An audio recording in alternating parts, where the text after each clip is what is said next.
একজন সত্যিকারের ভক্ত কিভাবে জীবনের প্রতিটি মুহূর্তকে ঈশ্বরের আশীর্বাদ হিসাবে গ্রহণ করে তা বোঝানোর জন্য ঠাকুর শ্রীরামকৃষ্ণ এই গল্পটি স্বামী বিবেকানন্দকে বলেছিলেন।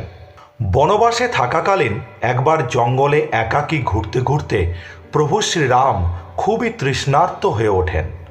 তারপর অদূরে এক ঝর্ণা দেখতে পেয়ে জল পান করার জন্য এগিয়ে গেলেন। ঝর্ণার কাছে গিয়ে নিজের কাঁধের ধনুকখানা নরম মাটিতে পুঁতে রেখে নেমে গেলেন জল পান করতে। মন ভরে শীতল জল পান করে প্রভু শ্রীরাম ফিরে এলেন তার রেখে যাওয়া ধনুকের কাছে।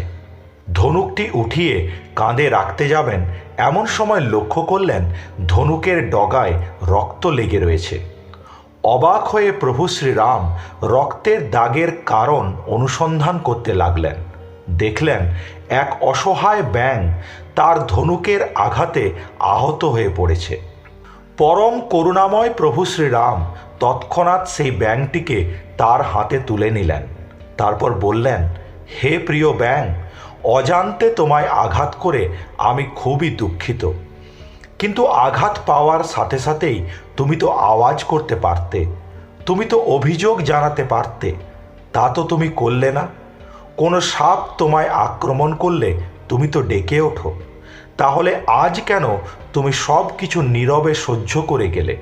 তখন আহত ব্যাঙ বলল, হে প্রভু, যখন আমাকে কোনো সাপ আক্রমণ করে তখন সেই বিপদ থেকে রক্ষা পাওয়ার জন্য আমি তো আপনার কাছেই প্রার্থনা করি, কিন্তু আজ যখন দেখলাম সেই প্রভু শ্রীরাম নিজেই আমাকে কষ্ট দিচ্ছেন, তাহলে আমি এখন কার কাছে অভিযোগ জানাবো?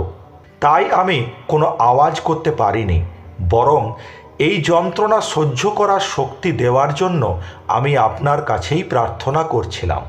ভগবান শ্রীরাম তার এই ছোট্ট ভক্তের বিশুদ্ধ প্রেমে মুগ্ধ হয়ে পরম স্নেহ ভরে তার গায়ে হাত বুলিয়ে দিলেন, আর সাথে সাথেই সমস্ত যন্ত্রণা এক নিমেষেই উধাও হয়ে গেল। বন্ধুরা, একটা ব্যাঙ এক অতি সামান্য জীব হয়েও যদি পরমেশ্বর ভগবানের কৃপা লাভ করতে পারে, তাহলে আমরা মানুষ হয়ে কেন পারবো না? চেষ্টা করলে নিশ্চয়ই পারবো।